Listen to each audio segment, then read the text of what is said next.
Bonjour, bonjour ici, j'espère que vous allez bien. Alors aujourd'hui nous sommes le 5, et nous le 5 août, il est 7h35 et nous allons continuer notre lecture dans le chapitre 21 du livre de Nombres. J'espère que vous avez passé un bon week-end, j'espère que vous êtes bénis aussi par rapport à cette lecture et que vous prenez conscience de la marche que vous faites avec Jésus. Moi, c'est Tata Armel. Pour ceux qui ne me connaissent pas, et ceux qui me connaissent savent que je fais la lecture audio biblique.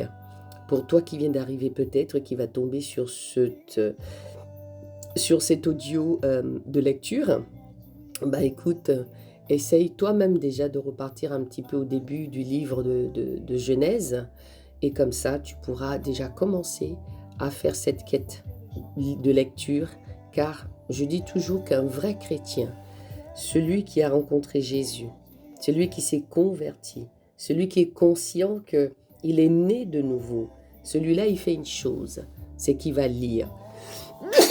Excusez-moi. Ce qu'il va lire, il va chercher à connaître en profondeur le Dieu qu'il a touché. Et même, pardon, et même le Dieu qu'il a touché, qui parle, qui est réel et qui est vivant, va permettre que lui puisse aller le découvrir dans la Bible. Parce que moi, quand je me suis convertie, le Seigneur m'a amené à la Bible. Le Seigneur m'a amené à lire le livre de Habakkuk. Et que même, c'était le Seigneur, c'était le Saint-Esprit qui me guidait dans la parole de Dieu. C'est le Saint-Esprit qui me... je me rappelle que le Saint-Esprit m'avait demandé, il m'avait parlé de Sarah, la femme d'Abraham. Donc c'est pour vous dire que si vous êtes vraiment disciple de Jésus, si vraiment vous êtes converti de la vraie conversion de 2 Corinthiens 5 au verset 17 à 18, le Saint-Esprit que vous avez reçu est obligé de vous ramener dans sa parole. Que le Seigneur vous bénisse en ce matin. Merci Seigneur encore pour ce moment de grâce. Merci Seigneur encore pour ton écriture et pour ta parole que nous allons échanger, en lire ce matin.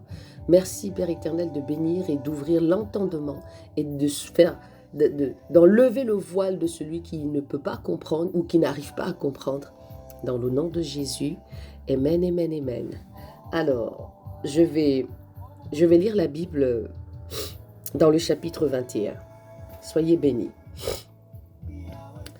Quand le roi d'Arad, cananéen qui habitait le Midi, eut appris qu'Israël venait, car le chemin d'Atarim, il combattit, par le chemin d'Atarim, il combattit Israël et amena des prisonniers. Alors Israël vit un veau à Yahweh, en disant, si tu livres ce peuple entre mes mains, je dévouerai ces villes par le moyen de l'interdit.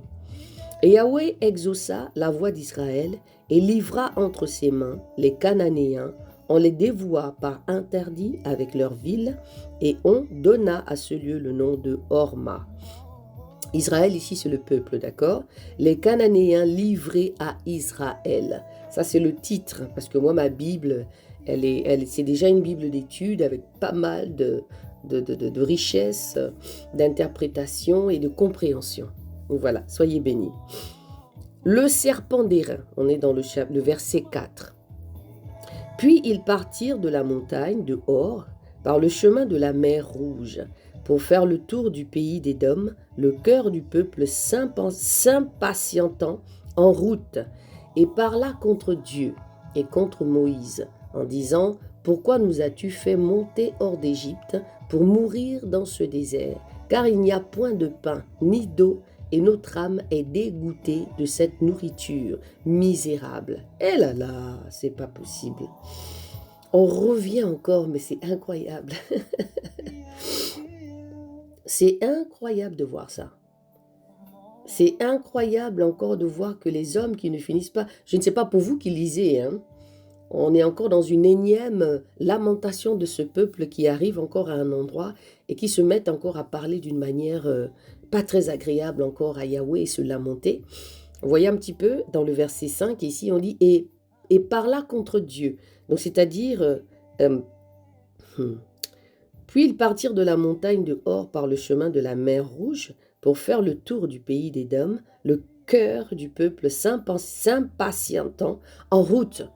C'est-à-dire que le peuple était impatient et parla contre Dieu, comme d'habitude, toujours les murmures, et contre Moïse en disant « Pourquoi nous as-tu fait monter hors d'Égypte pour mourir dans ce désert? Car il n'y a point de pain ni d'eau, et notre âme est dégoûtée de cette nourriture misérable. » Ah, ça c'est toujours l'incompréhension de l'homme, le manque de respect de l'homme, l'impatience de l'homme, la volonté de l'homme à vouloir certaines choses et ne pas marcher selon comment Dieu veut. Et quand Dieu offre des choses selon son chemin et selon son dessein, l'homme a souvent tendance à ne pas comprendre et à avoir des mauvaises attitudes, des mauvaises murmures vis-à-vis de Dieu. Oui, je le vois en ce moment fréquemment. Il y a des personnes qui souffrent énormément et qui, pour eux, tout leur malheur, c'est Dieu qui l'a fait.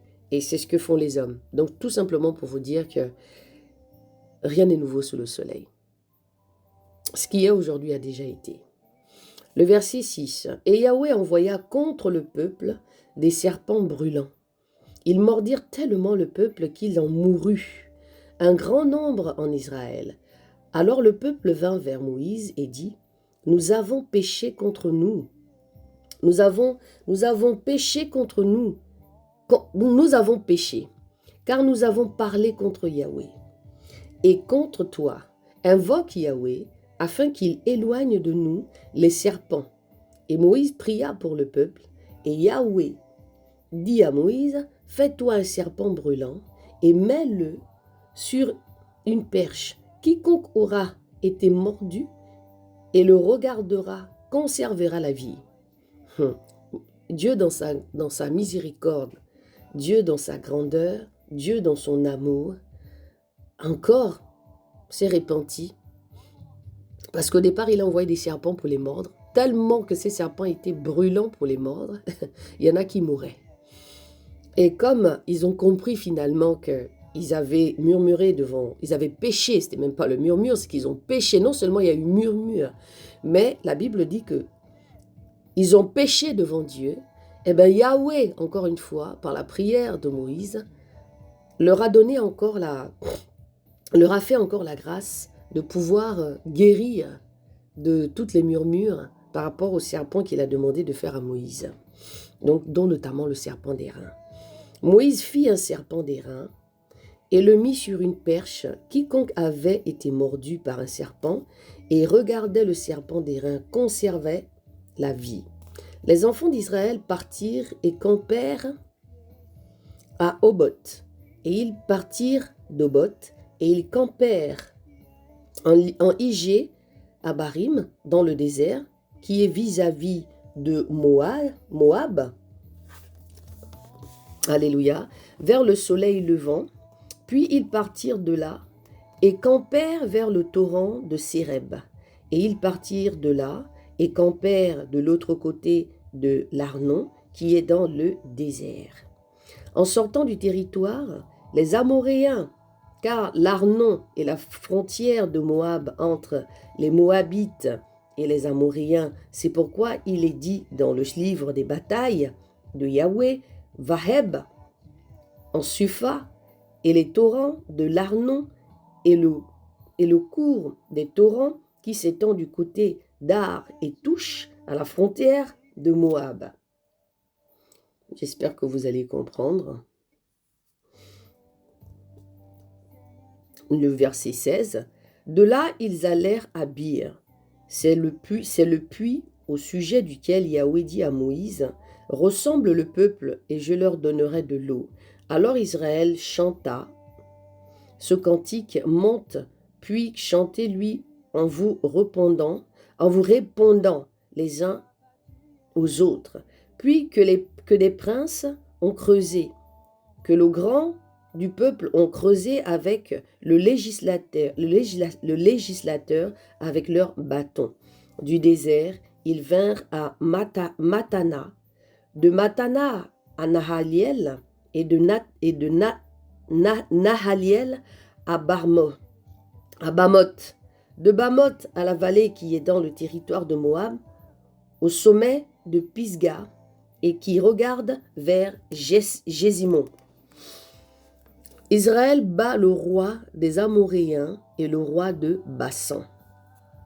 Puis Israël, on est dans le verset 21, puis Israël envoya des messagers Sion, roi des Amoréens, pour lui dire « Laisse-moi passer par ton pays, nous ne nous détournerons ni des champs, ni dans les vignes, et nous ne boirons l'eau d'aucun des puits, mais nous marcherons par la route royale, jusqu'à ce que nous ayons passé ton territoire. » Mais Sion ne permet pas à Israël de passer sur son territoire. Il rassembla tout son peuple et sortit à la rencontre d'Israël dans le désert. Il vint à Jabba et combattit Israël. Israël le fit passer au fil de l'épée et conduit son pays devant l'Arnon jusqu'à Jaboth, jusqu'à la frontière des fils d'Ammon, car la frontière des fils d'Ammon était forte, et Israël prit toutes les villes qui étaient là et habita dans toutes les villes des Amoréens à Hesbon, et dans toutes les villes de son ressort. Or Hesbon était la ville de Sion, roi des Amoréens, qui avait le premier fait la guerre au roi de Moab, et prit sur lui tout son pays jusqu'à l'Arnon. C'est pourquoi les poètes disent « Venez à Hesbon, que la ville de Sion soit rebâtie et fortifiée, car le feu est sorti de Hesbon, et la flamme de la cité Sion, elle a consumé Ar-Moab, les habitants des hauteurs de l'Arnon. Malheur à toi, Moab, peuple de Kémosh, tu es perdu. Il a livré ses fils qui se sauvaient, et ses filles en captivité à Sion, roi des Amoréens. Nous les avons défaits à coups de flèches. De Hesbon à Dibon, tout est détruit. Nous les avons mis en déroute jusqu'à Nophash, jusqu'à Méléda. Israël s'établit dans le pays des Amoréens. Puis Moïse envoya des gens pour reconnaître Jaézer. Ils prirent des villes de son ressort et chassèrent des Amoréens qui étaient ensuite, et se tournèrent et montèrent par le chemin de Bassan. Og, roi de Bassan, sortit à leur rencontre avec tout son peuple pour les combattre à Édréi. Et Yahweh dit à Moïse, « Ne les crains point, car je le livre entre tes mains, lui et tout son peuple. Et son pays, tu le traiteras comme tu as traité Sion, roi des Amoréens qui habitait à Hesbon. » Ils le bâtirent donc, lui et ses fils, et tout son peuple, sans en laisser échapper un seul. Et ils s'emparèrent de son pays. Balak cherche à maudire Israël. Balaam séduit par les honneurs. Alléluia. Je sais que des fois, ce n'est pas très évident de comprendre les Écritures, surtout quand on n'a pas le Saint-Esprit qui nous explique les choses. Donc ici, il y a beaucoup d'aspects, d'accord? On a ce peuple-là, c'est pourquoi, si vous voulez, si vous avez lu un petit peu l'histoire de ce livre, du livre de Nombres, vous comprenez beaucoup de choses déjà à partir du 29, le chapitre 19, le chapitre 20. J'ai médité le chapitre 20 la dernière fois, il suffit juste que vous allez regarder sur TikTok ou bien même encore sur Facebook. Vous allez voir cette méditation. Et vous allez encore sur YouTube aussi, Eau de Vie Édifie tout simplement, Facebook Eau de Vie Édifie, TikTok Eau de Vie Édifie, et vous allez voir cette méditation que j'ai faite. Et en passant, je vous invite aussi à aller vous abonner sur YouTube. Alors, donc là, le chapitre 21 nous montre encore combien de fois le Seigneur donne la force aussi à son peuple. Parce qu'ils sont en train de partir, c'est un peu l'exode. Donc le peuple d'Israël est en chemin pour aller en fait dans la ville où coule le lait et le miel que Yahweh les avait promis. Donc ils passent par des chemins, ils contactent certains rois qui sont dans leur région pour passer en fait parce qu'ils étaient nombreux et il y avait en fait certaines personnes qui étaient dans certaines villes qui ne voulaient pas qu'ils passent. Donc ils se battaient avec ces gens-là. Parce que si c'était le seul chemin, ben, qu'est-ce que vous voulez? Et comme ce peuple-là était avec Dieu, ben, le Seigneur permettait tout ce qui pouvait se passer. Mais en même temps, ce peuple était fatigué de fois avec de la même nourriture. Ils étaient fatigués de manger tout le temps la même chose. Et en fait, le fait d'être guidé par Yahweh les dérangeait énormément. Donc, c'est pourquoi nous avons ces gens qui murmurent tout le temps.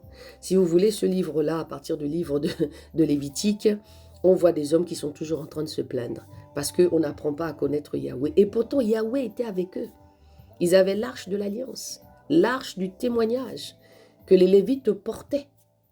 Mais n'empêche que l'homme est toujours en train de se plaindre. Donc, quand vous voyez un petit peu tout ce que j'ai lu ici à partir du verset 21, on sait toujours en fait une guerre des territoires. Une guerre des territoires, de passer par ici, de ne pas accepter, de continuer à marcher, parce qu'ils sont vraiment en train de faire une marche. Parce que si nous reprenons cette lecture depuis l'Exode, et en fait, ce peuple-là est toujours en Exode. Donc, ils sont toujours en train de partir. Et là-dedans, il y a beaucoup de personnes qui partent, il y a beaucoup de personnes qui meurent. C'est aussi la sanctification, d'accepter, c'est aussi la sanctification, la mise à part avec le Seigneur. D'accepter en fait ce que le Seigneur dit, ce que le Seigneur fait. D'accepter en fait, deux fois, vous savez, le Seigneur nous permet certaines choses, mais... Enfin, je veux dire, le Seigneur nous emmène des fois à certaines choses que nous ne comprenons pas. Demandez-le lui. Si vous ne comprenez pas, Seigneur, je n'ai pas compris ce que tu veux me dire. Révèle-moi ta pensée différemment. Et vous allez voir que le Seigneur va vous expliquer les choses. Il faut être patient avec le Seigneur, il faut l'aimer, il faut le comprendre. Et le livre de Nombre, l'Exode, en fait, nous sommes vraiment dans la première alliance. La première alliance, ce qu'on appelle en général et communément la Torah.